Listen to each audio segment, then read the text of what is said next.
कारण change is the only permanent thing in this world. आणि मी वेळोवेळी स्वतःला चेंज करण्याचा प्रयत्न मी केलेला आहे. मराठी मनोरंजन विश्वात महागुरू म्हणून ओळखले जाणारे सचिन पिळगावकर त्यांच्या काही आठवणी मुलाखतींमध्ये सांगत असतात. प्रभातमध्ये जेव्हा पिक्चर लागायचा तेव्हा असं वाट कळायचं त्यांना की लागणार आहे, तेव्हा घरचा पुरुष सायकलनी रविवारी ॲडव्हान्स बुकिंग करायला सायकलनी जायचा आणि मग ते 6 तिकीटं विकत घेऊन घरी आणायचा. अगदी बालवयातच त्यांनी सिनेमासृष्टीत काम करायला सुरुवात केली. दादा तुम्ही रडता? मला मारलं म्हणून रडता? अभिनेता, दिग्दर्शक, निर्माते, गायक, डान्सर म्हणून ओळखले जाणारे सचिन पिळगावकर यांनी हिंदी, मराठीतील अनेक सिनेमांमध्ये मोलाची भूमिका साकारली. त्यांनी नदिया के पार, बालिका वधू, भारत, बचपन, ब्रह्मचारी, सत्ते पे सत्ता यासारख्या बॉलिवूड सिनेमांमध्ये झळकले. देखो हम सब तुमसे माफी मांगने आए हैं भाभी. अगर हमारी किसी बात से तुम्हारे दिल को चोट पहुंची है भाभी, तो तुमको मारो भाभी, तुम हमको बहुत मारो भाभी, तुम मार मार के हमारी चमड़ी उतार दो भाभी, लेकिन हमें छोड़ के मत जाओ भाभी. तर अशी ही बनवाबनवी, नवरा माझा नवसाचा, जगी सर्व सुखी असा कोण आहे, यासारख्या अनेक मराठी सिनेमांमध्ये त्यांनी काम केलंय. सध्या त्यांच्या अनुभवांचे किस्से सोशल मीडियावर चांगलेच व्हायरल होत असतात. तुम्ही कधी मीपणा मिरवला नाही, हे सगळं कुठून आलं? हे श्रेय कशाचं? स्वभाव. तर त्यांनी सांगितलेल्या त्यांच्या अनुभवांमुळे अनेकदा त्यांना ट्रोलिंगचाही सामना करावा लागतो.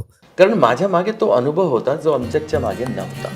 सचिन पिळगावकर यांना मराठी आणि हिंदी इंडस्ट्रीमध्ये मल्टी टॅलेंटेड एंटरटेनर म्हणून ओळखलं जातं. बालकलाकार, अभिनेता, दिग्दर्शक असा पूर्ण प्रवास करणारे कलाकार फारच कमी असतात.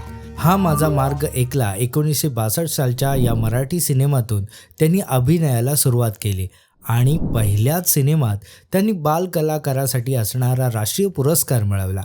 त्यानंतर अजब तुझे सरकार 1972 सालचा पुन्हा राष्ट्रीय पुरस्कार मिळवला.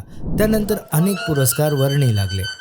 पण मग असं काय झालं असावं की इंटरनेटची ट्रोल धाड त्यांच्या मागे लागली.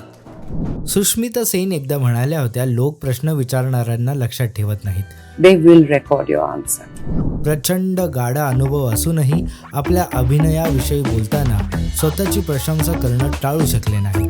मी सेकंड युनिटमध्ये ॲक्शन सिक्वेन्सेसला रमेशजींना रिप्रेझेंट केलं. त्यांच्या याच स्वभावा आणि वक्तव्यामुळे लोक त्यांना लाल गंधर्व असं बोलू लागले.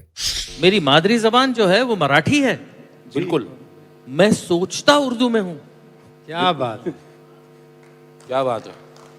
मुझे अगर रात को 3 बजे भी अगर मेरी बीवी या कोई उठा देता है तो तुम उर्दू में जागते तो मैं उर्दू में जागता हूँ. और सिर्फ उर्दू में जागता नहीं, मैं उर्दू के साथ सोता भी हूँ.